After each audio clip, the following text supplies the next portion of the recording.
ibya Kiseketi byo ngira ngo avuga ijambo kano kanya ngira ngo nibyo yavugiye muri Angola uyu munsi maze yatashye yageze Kinshasa yabyibagiwe nako akijya kuri ndege yari yabyibagiwe nanagiye baramujya ati kuki utavuze iki ngiye cyavuga ati nasinye ku gahato reka ze nikomereze bo nenda gusoma ingingo nkeya mu rukunyumva I think bo sinzi nawe wafasha muri transaction ko nabyo nabikora ntacyo bitwaye bo ofete inama yitabiriwe n'abaperezida hafi ya bose ariko hari nk'igihugu cya Namibia cyahagarariwe na vice president Botswana yahagarariwe na ministre w'ububanyi n'amahanga Malawi yahagarariwe na ministre w'ububanyi n'amahanga nawe Mozambique yahagarariwe na ministre w'ububanyi n'amahanga Eswatini yahagarariwe na secrétaire général du ministère de la planification économique bon ministère y'ubukungu n'iterambere ry'abaturage so nibyo ngibyo by'igihugu pardon bumva ko nyine yari yitabiwe n'abaperezida hafi ya bose usibye bari abira bihugu ko ari nka bitanu byiterewe na bari abantu ariko ngo nanone ku ngingo ku point ya kane a également participé au sommet le secrétaire exécutif de la SADC donc umuyobozi secrétaire exécutif wa SADC nawe yayitabiriye ni ngombwa kuko yitabira katiyo ku ngingo ya gatanu sasa iravuga le sommet a exprimé sa préoccupation face à la détérioration de la situation sécuritaire et humanitaire dans l'est de la République démocratique du Congo et à la reprise signalée des attaques et de l'occupation du territoire par le M23 en violation du cessez-le-feu. Birasobanura iki ngo iriya nama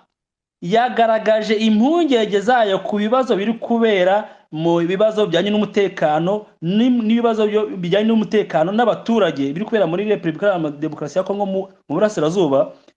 ngo na reprise ngo no kongera intambara surtout ku bitero byabaye muri territoire M23 kazisubiza cyane ngo aho habayeho iki ku viola cessez-le-feu donc ya kagahenge barasinyanye donc kabaye violé ngira ngo birumvikana hangaha donc irasome iriya nama yagize iyo preoccupation yahangayikishije cyane iranibaza cyane kuri ibyo bibazo byabaye ku baturage no ku mutekano n'uwo abaturage muri rusange no ku bibazo byabaye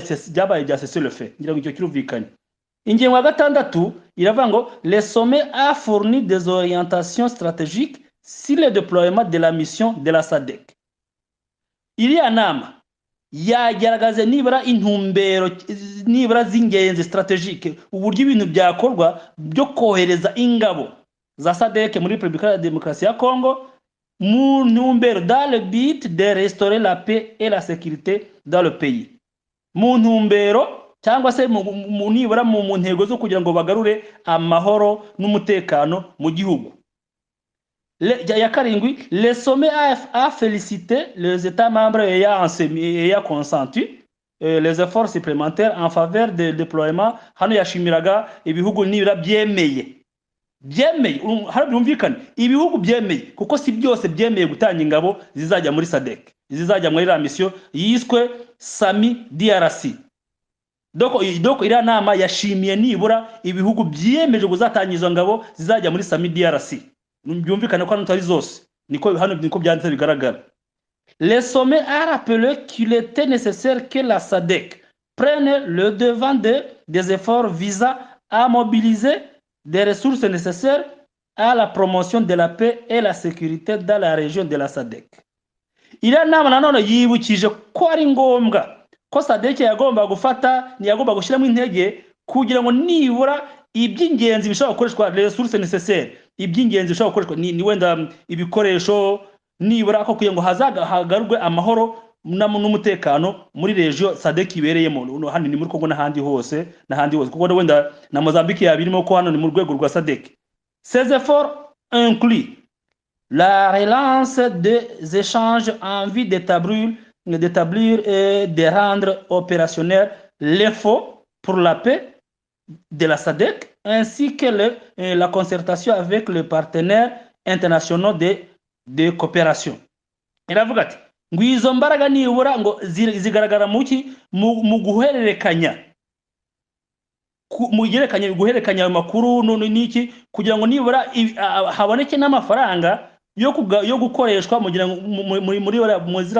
iriya mission yo muri SADC birumvikana hanga ku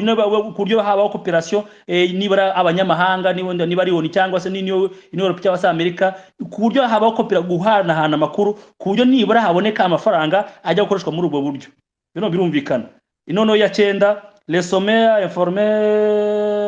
que ntabwo no aho ni kubyerekeye amatora. Noneho muramba baransome kano ino ngingo ya 12 kugira mvireho rimwe ingingo ya 12 iravuga pardon je m'excuse. OK, ingingo ya 12 iravuga les sommets a salué les efforts déployés par son excellence monsieur João Manuel Concalves Lorenzo en tant que facilitateur désigné par l'Union africaine la paix dans la République démocratique du Congo. None iriya nama yongeye gushimira João Lorenzo nka ura president wa Angola nibura kuba yarashyizweho na Union africaine kugira ngo ajye guhagarara nibura guhagarara hagati ya Congo ni doko kugira ngo nibura abo muhuza mu bibazo bya Congo. Iya 13 iravuga ngo le sommet a chargé le président de la SADC aha mucyumve neza avec le concours de la Troïka de l'organe Troïka sindi ko ni biki de redoubler d'efforts diplomatiques auprès de la République démocratique du Congo et la République du Rwanda afin de parvenir à une paix durable en RDC. Iriya nama noneho yongeye gushinga umuyobozi we barasadeko uyu munsi ari we ndatekereza ko ari wa Angola niwe bita concours de Troïka sinyimi wenda ubizara bidusobanurira dere nono gukuba imbaraga nibura inshuro ebyiri sirituzo mu buryo mu rwego rwa diplomatique kugira ngo nibura hongera haganire u Rwanda na Congo kugira ngo nibura muri Congo haboneka amahoro. Ahangaha wenda papa ziravumira ashobora kuba byumva neza nundi wese ndenda byumva ariko ikigaragara hano niki benshi babakora amahoro ikibazo gihari ku Rwanda ravuga ngo FDLR ni ikibazo kandi ibarumena sanite za ni ikibazo hariya Kongo kavuga ati no mwe murafasha M23 ni hano bigenda biganisha ariko haza kuganirwa mu ruyo burambuye mu magambo make niyo ngiyo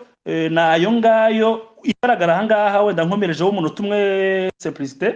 navuga nti ibigaragara mu byukuri nta kintu gishyashya baje gukora hariya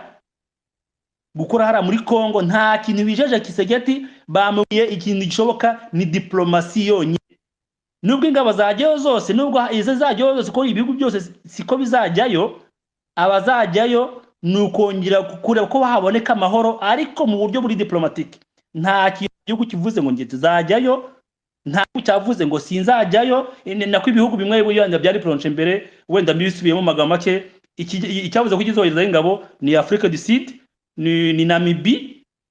ngatekereza ko na Malawi Mozambique yagiye kwifite ibibazo Zimbabwe iravuga iti non Eswatini iti non Botswana ati non Zambia yo ifitanye ibibazo umunsi na Congo ati non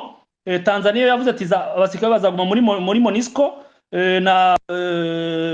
Angola yo yavuze ko mu byukuri yo izahatanga abasirikare 500 bo kujya kurinda aba M23 zabagiye muri cantonnement mu gihe azabayo kuganira ntabwo yavuze ko zajyana abasirikare muri SADC so muri make igihugu cyemeye kujyana abasirikare nabwo batavuze ngo ni ryari ni Afrique du Sud ni Namibie na Malawi